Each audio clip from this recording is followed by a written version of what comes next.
All right, everyone. Can I confirm that you can see my presentation slides and you can you don't see the chat of Zoom on top of it? All right, sounds great. Okay, let's proceed.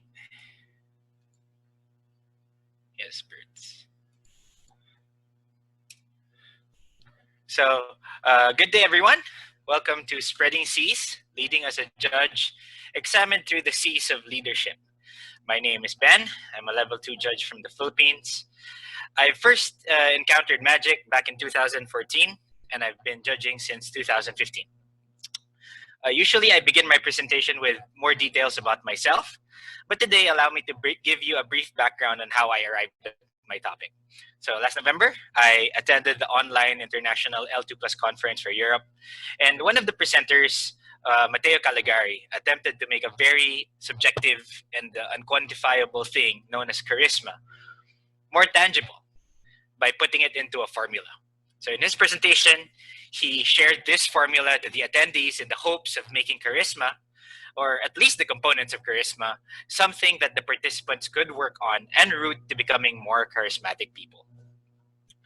So today, I'll attempt to do something similar with leadership. So what's in this presentation for you?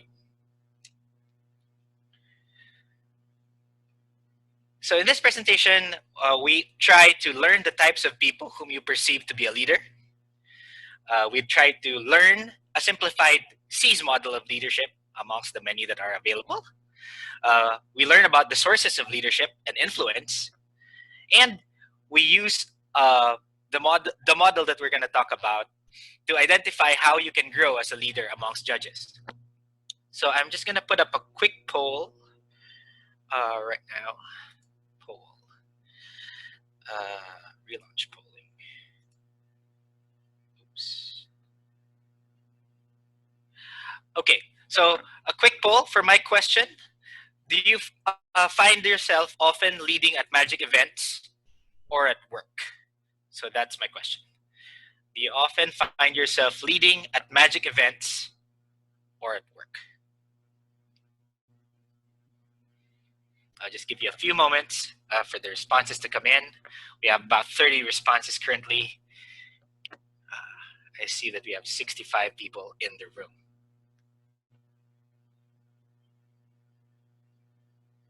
Great. So currently, given the results that we have, with almost over 2/3 of the vote in, we have 77% of the room oftentimes finding themselves in leadership positions, while the rest of us are often not in a position of leadership. So let's go through another exercise to try to determine the types of people whom we perceive to be leaders. There should be something in this seminar for all of us. Okay, I'm gonna put up another poll. So let's take a step back from judging and look at leadership in general. So by obtaining a more general understanding of leadership, we can take what is good about leadership in different contexts and apply it to our experiences as magic judges. So take this trial exercise.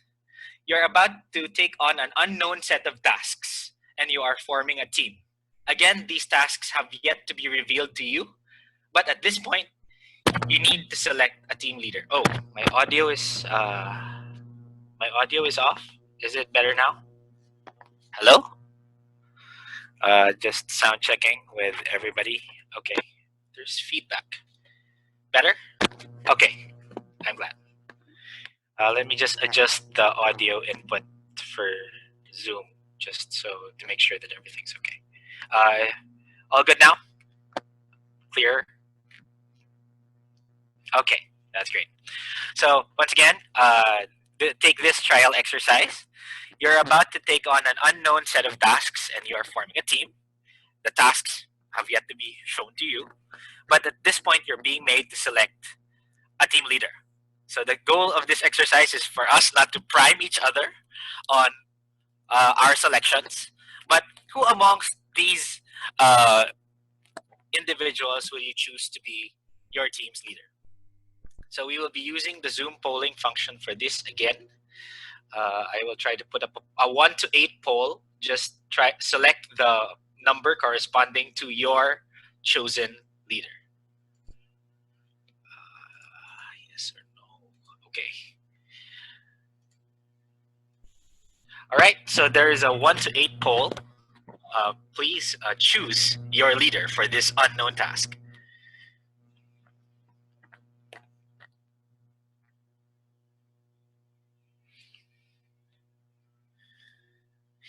If you cannot recognize one or more of the individuals in the pictures, that's no problem. Just choose from among those you recognize. So also, if you happen to have a choice within the first 10 seconds of this exercise, please privately message me your choice in Zoom.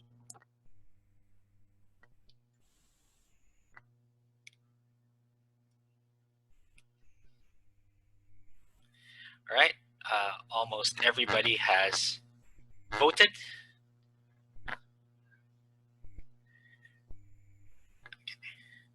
All right. So for our results, with almost all the votes in, uh, many people, almost 1/3 of the group would like to choose the Black Panther as their leader. Uh, and almost 1/4 of the group would like to choose former President Barack Obama as their chosen leader. Amongst the people who have responded, there is one person who happened to respond to my invitation to privately message his choice of leader in the chat. So I'd like to invite that person now to just share a brief explanation of why you chose that particular person to lead. Feel free to post your justification in the chat or unmute yourself.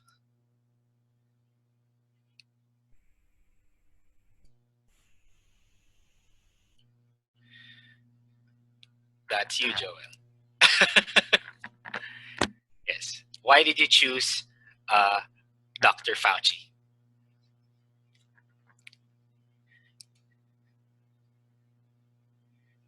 All right. Let's wait for Joel's short explanation.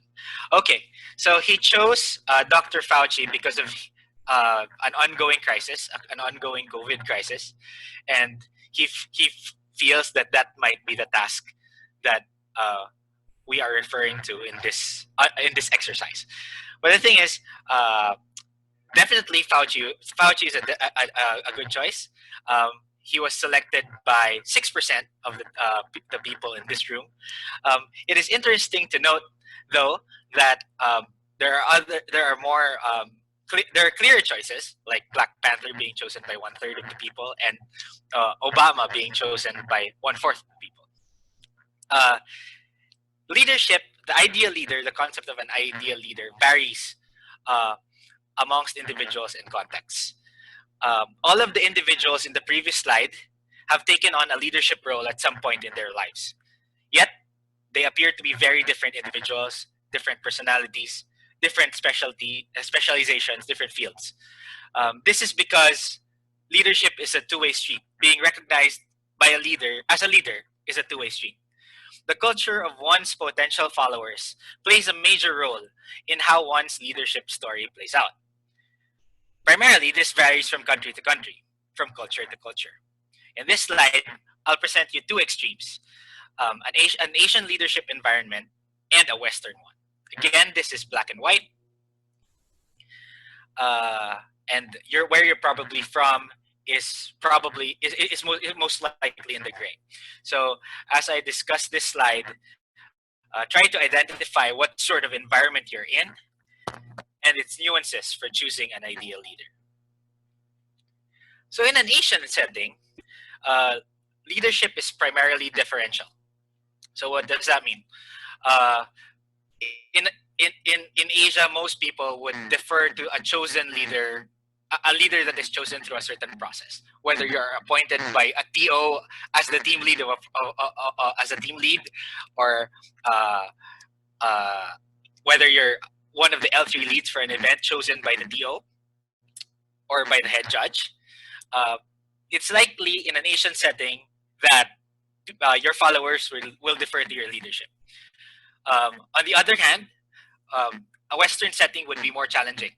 Uh, Followers in a Western setting, particularly in the corporate world, are more likely to challenge whoever is appointed as leader. So what does that lead to? In an Asian setting, oftentimes it is sufficient that one can lead by example. Actions would speak louder than words in an Asian setting, while in a Western setting, it's how one responds to challenges to one's leadership that gets a desired outcome. So in a Western setting, one's charisma and ability to respond to adversity would be more desirable. So once again, what is desirable varies from place to place. So just try to identify what is desirable in your setting. In an Asian setting, the focus is on the collective. So how the extent to which a leader makes a positive impact on the group is what is more valued traditionally. In a Western setting, it's individual impact that is highlighted. So it's a superstar type of leader with many accomplishments for himself would be someone who would be looked up to as a leader more in a Western setting, as opposed to somebody who who has made a positive impact for the group that he's trying to lead. Oh, sorry. So in a Western setting, the focus is on. In an Asian setting, the focus is on the process, while in a Western setting, the focus is on the freedom of people within a group. So when a leader is appointed in an Asian setting, typically that leader identifies a process through which the work or the task at hand is to be performed ideally. And this process is continuously improved over time. In a Western setting, there is more freedom. There's more freedom to challenge the process set by the leader that was appointed, and this leads to positive opportunism. So normally, opportunism has a negative connotation in many cultures, but then in a Western leadership setting, the challenge therefore falls on the followers of the leader to take on to adopt an improved way of performing the task. In an Asian setting, the leadership environment is hierarchical. So there is much more importance accrued to positions and titles, and the focus is on the way the leaders given their positions choose to take. While in a Western setting, a flatter leadership structure is often in place. Those at the top of the food chain, or the leaders, are often immersed in the work itself, and as such, what is the barometer for success is the endpoint, is what is achieved by the group of people in the endeavor. So now we're at the quandary. I'm not a leader. I'm not a president. I'm not a celebrity. I'm not a pontiff. How do I lead?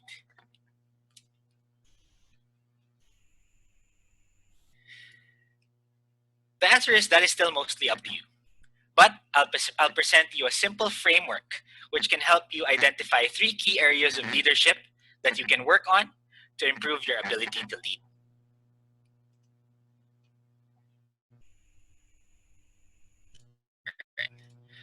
So leadership has to come from somewhere. In his presentation in the L2 Plus Europe conference, Mateo presented a formula for charisma. Similarly, we try to break down leadership into its essential components. There are many theories on where leadership comes from, and one of the most popular is the C's framework, which identifies leadership to originate from 7 C's. This presentation condenses the 7 C's into the three main ones. If you look at the justifications for that you gave yourself for choosing your leader in the previous exercise, you will probably find that you can find these characteristics in them. These are sources of leadership. The three sources of leadership are character, competence, and commitment.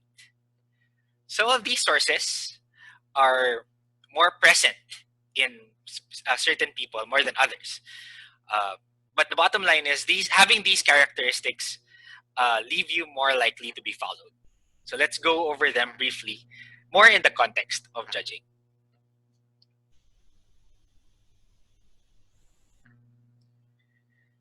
So when you're highly competent, let's talk about competence. When you're highly competent, even if you're not in a leadership role, you will find that other people defer to you in your area of expertise. Competence is often identified by knowing the ins and outs of your role, or if you do not have a major role, finding your niche and being highly competent in that niche, mastering a given role, and being able to innovate and make a positive impact on existing processes for your role, solving problems that you may encounter, and teaching others the nuances of a given role. So let's go through a brief exercise. Once again, let's try not to prime each other. Privately message me the first person you think of when you're asked about Asia's GP scorekeeper. Note that there is no right answer. I'll give you a few seconds to privately message me on Zoom. Then I'll share with you my answer. So I'm just going to check the chat. So far, I have 3, 4, 5. Many of the responses are coming in. I see. Okay. It's very interesting.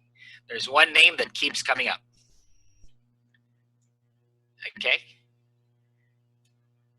Now that some people cannot remember. But yes, now that most of the responses are in, allow me to share with you the first person I think of.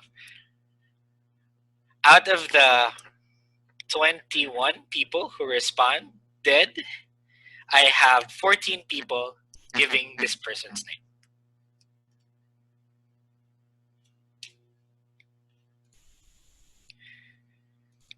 So the first person that came to my mind was Zhao Ben. He's often seen as the scorekeeper in Grand Prix across Asia, Japan, China, Japan, Australia, even, and he's always at the main stage during the main event. At least based on my experience.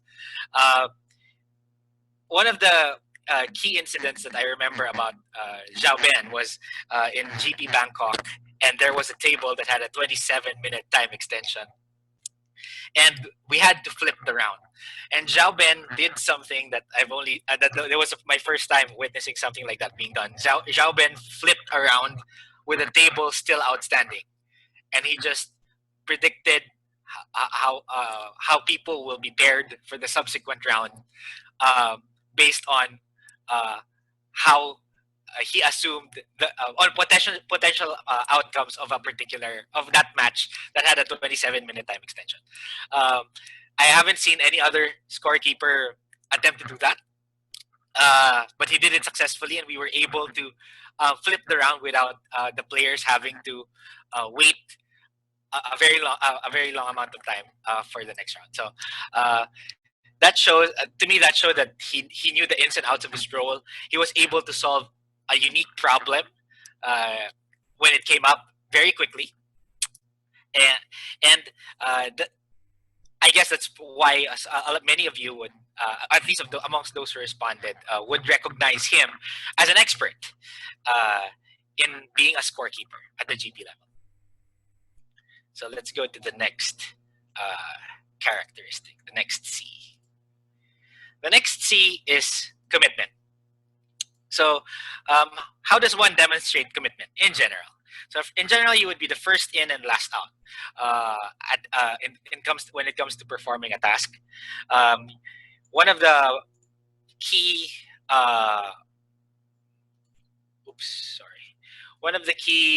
primed the slide. One of the key characteristics of being a committed judge would be unwavering presence to your team. It also involves dauntless pursuit of success in your task, and you're often found as the most active in moments of adversity. So you take initiative and demonstrate clear drive when performing a given task with your team. So assuming you didn't see the slide, let's go through another brief exercise. Privately message me the first person you think of when you ask about Southeast Asia's most active judge in special projects. I'm going to go check the chat again.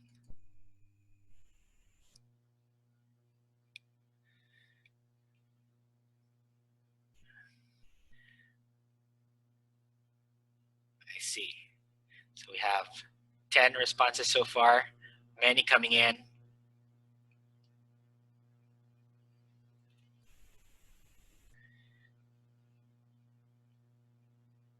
I see. All right.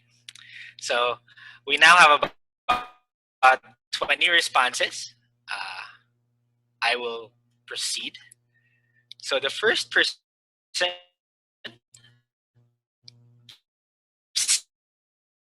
that I thought of, the ones that I felt were most present in the special projects I have witnessed. I found Felix Capule and Z. Felix usually with the judge blogs and organizing conferences in Southeast Asia, and Z with this judge feedback token project. Being committed to a task, especially in moments of adversity, such as now, in the middle of a pandemic, when judging has often taken a backseat, is quite challenging. And even if you're not appointed as a leader of a special project or a specific task, you are recognized by people just by the show of commitment that you have to the task. So the last C that is in the framework is character. So a person of character showcases exemplary honesty and integrity, demonstrates self-awareness, and admits failure. So there's genuine concern for the team, and that's shown by the person. That's often in the heat of the moment, in the heat of that undertaking the task, the person still demonstrates that he or she cares about each person that comprises the team. And despite accomplishments, the person of character remains humble and is able to connect with others. So for this slide, the challenge is now issued to you. In the middle of a pandemic, can you be a leader in the Southeast Asia judge community? Even without position, even without being appointed as a project lead for any specific project, given these three areas, can you take these three areas, improve in these areas, and become a leader in the Southeast Asian judge community? So to illustrate my point that the sources discussed in the previous slides increase one's likelihood of being able to influence people, we use the examples from the first exercise and highlight where they are most likely to draw their ability to influence other people from. So let's go with one of the selections volunteered by one of the participants. Joel chose Dr. Fauci. He was. I would presume that what Joel highlighted was competence. That he is able to competently guide a semi-functional government in undertaking the task of controlling a pandemic. But what is also shown by Dr. Fauci is being able to remain humble despite a lot of people questioning him and his competence, and being committed to the task of containing the pandemic when given his position as the primary consultant for that in the United States. To put oneself in a better position to lead, it is important to know which of the three C's is key to connecting with one's followers in order to galvanize them into action. So, what is important in your area? Is it character? Is it commitment? Is it competence? Is it a combination of the two? Or is it an even distribution of the three? It is not relevant to be the smartest guy in the room when your followers believe that a show of commitment from a committed leader is what is needed. Somebody who is willing to do the grunt work.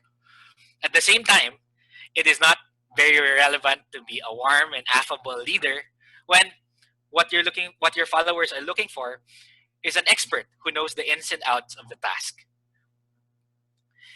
So in the next few slides, we will juxtapose these the five bases of influence most commonly held by leaders over their followers with the three C's framework. So being able to lead a group involves having a base of influence. Some of these bases require the leader to show good character. Others need the leader to show substantial competence or commitment to a cause, while others do not. So let's learn more about these bases briefly. So let's start with those outside the C's model. So there are three of them. So once again, these bases allow somebody to exert to have influence or to lead a group of people.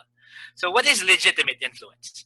So legitimate influence is quite simply the easiest one to get. It's obtained by someone who is put in a position to lead, whether you're chosen by your tournament organizer or your head judge to be a team lead, or you're elected into public office. If you carry a title that says leader or president or something like that, you will be recognized as a leader by some people. So that's one of the bases of influence. So coercive influence stems from being able to punish those who follow you. This is a little bit. This is a little less common, but dictators typically take this base, coercive influence. Next would be reward influence. It is the opposite of coercive influence. So if you're in a position to recognize achievements, put yourself or your group or your followers in a better position to receive improved compensation or provide incentives, you will find that you will have some amount of influence amongst the people you're with. Wait, I have a blinking chat. All right, noted. So the bases above the bases I discussed, legitimate, coercive, and reward, rely on an external source, an outside source, to influence people.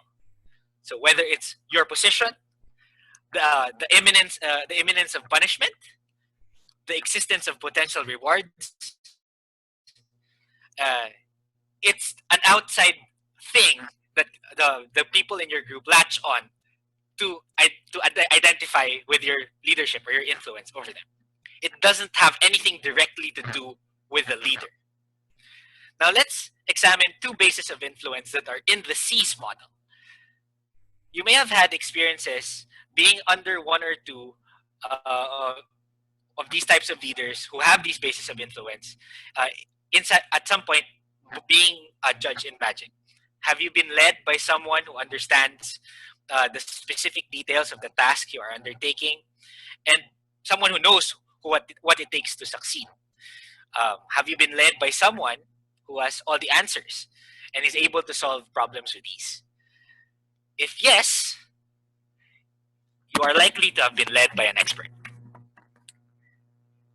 On the other hand, have you been led by someone who is able to connect and empathize with your team? Someone who commands respect for being hardworking and being able to inspire others into action? If yes, then you are likely to have been led by a charismatic leader. Unlike the basis of influence outside the C's model, leadership and influence in these cases, expert leadership, charismatic leadership, stem from the qualities of a leader instead of an external source. So, okay, great. Uh, Ben, I already know this. Chances are uh, I already have the three C's. What now? It's likely that you're already seen as a leader in your community. Maybe what you can pick up from this presentation is that maintaining a leadership position is just as challenging as becoming one.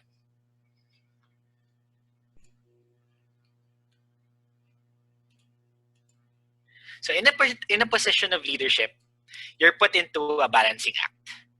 If you're highly competent, you know things. But in the process of leadership, others must come to know what you know also. You can't just be the only rules guru. Otherwise, if there are too many questions, too many people confirming with you, you'll get swamped. You must make others competent as well and equip them with the necessary information to perform tasks independently. Uh, I'll share with you a brief story. At GP Sydney, I was a judge at GP Sydney. I was on the Kickstarter team for the first time. My team lead generally just gave me a brief demonstration of how things are supposed to go, and then deployed me to perform the tasks. During that GP, I did something that apparently was not that I wasn't supposed to do. At the GP, I was kickstarting an event for a judge, a side event for the judge, for a judge, and then one of his players was missing. The judge told me that the player was missing, gave me the player's name. What I did was, I went to the stage and I started paging the player. Another judge, an L2 from Southeast Asia, who knows the Kickstarter team in and out, approached me and explained to me that that was what the tardiness penalty was for, and it's disruptive to the event if I keep on paging the missing player. The player was missing for a side event. Being an expert in a role involves being able to share knowledge to other people and making them competent as well. At the same time, you need to still be able to provide insights into key nuances in how your team member performs the task. The person who advised me was not my team leader, but the person was an expert in the field of running the Kickstarter team. It's key that the leader or those who are recognized as leaders in a particular field make others competent as well and equip them with the necessary information to perform their tasks independently. There is, of course, value that still comes in after the fact when they are able to analyze, give feedback on the on a team member's performance of a given task. So, on the other hand, if you become a leader by virtue of being highly committed to the work in your organization, you will be placed in a situation to empower people to take on some of the work that you used to do. This is a balancing act. It's before you became a leader because you demonstrate that you're always there. You're first in, you're last out. You're consistently performing the work. But as a leader, you can't be the only one who can man a certain post. Otherwise, if you go on break and something goes wrong, you're not there, things could fall apart.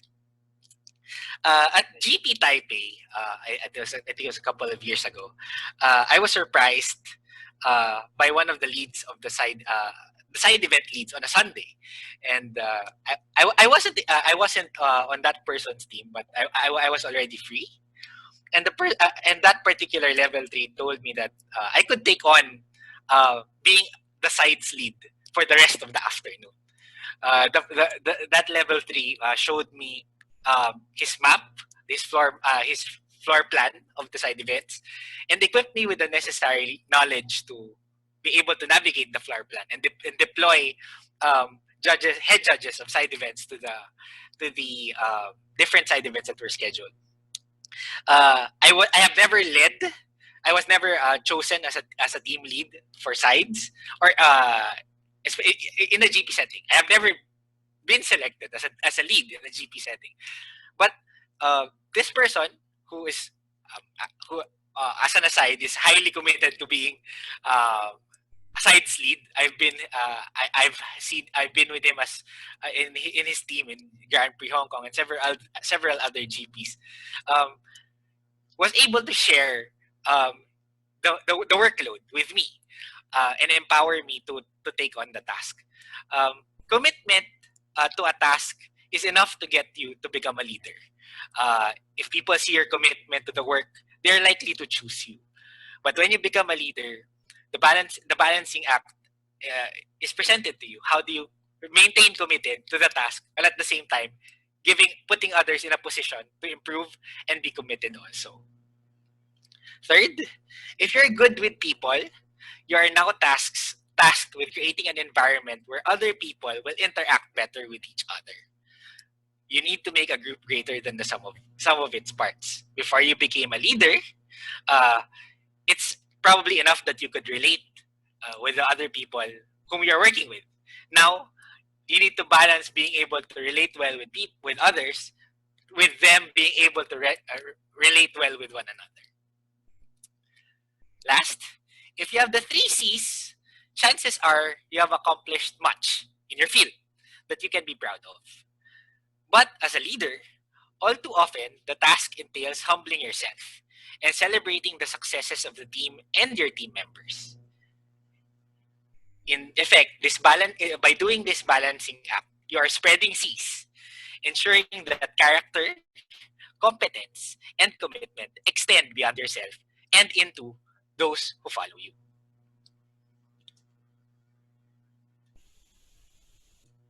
So let's go back to the previous dilemma.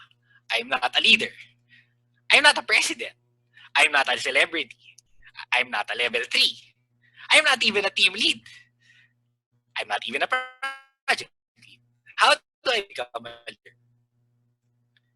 You don't need to have a title or a designation to become a leader. You just need to know what sources of leadership are relevant in your group, which of the C's are in your group. And those are the C's that you place the most value in. Eventually, you will be considered as a leader. If you know where you are strongest in terms of making a connection to your group, you should go ahead and pursue that. Whether it's your outstanding competence, you're a rules guru, connect that way. Whether you're always present in special projects and you're always involved, you should connect that way.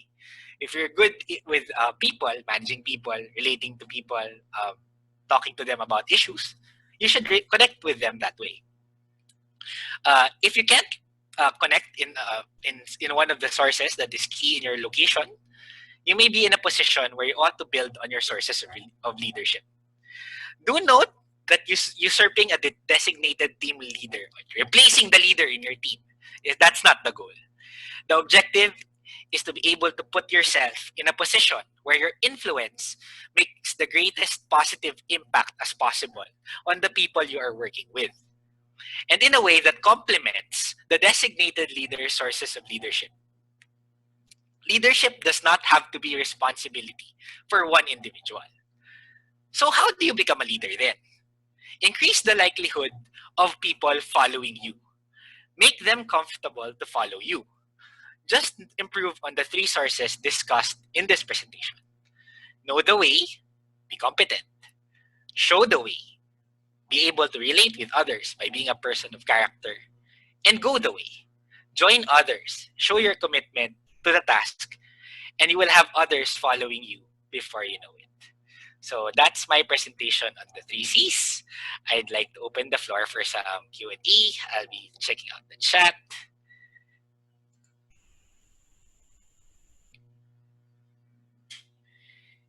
Any questions so far? I believe that Alex will be posting a short quiz about the presentation shortly. So waiting on some questions, if there are any.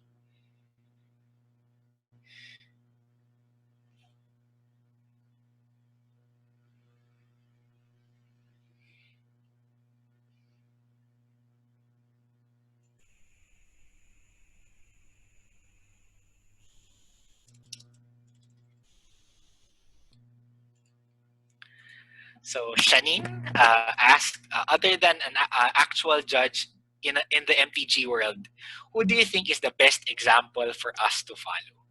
Just out of curiosity. Um, my selection in the I'll just go with an answer from the previous exercise. So my top pick in that exercise was actually Dr. Fauci as well. I would choose somebody who has the balance of the C's, who knows what he's doing given a task, um, who knows how to relate with people in a humble way, and at the same time, uh, who is able to demonstrate commitment to a task given a substantial adversity. Um, in the MTG world, I've been plenty of team leaders who demonstrate two uh, two of the qualities. Having someone who shows all three, who's able to connect on all three levels, is something special. I do look forward to being able to work with somebody like that. So yes, if I had to choose one of the eight, I would have chosen Dr. Fauci. Yes. Any other questions?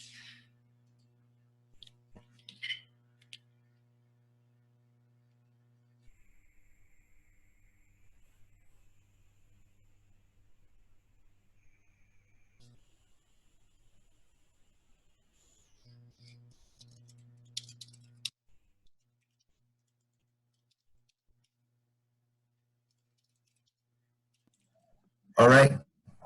Thank you, Ben. If there's no more question, Thank you so much. thanks, Ben, for the presentation.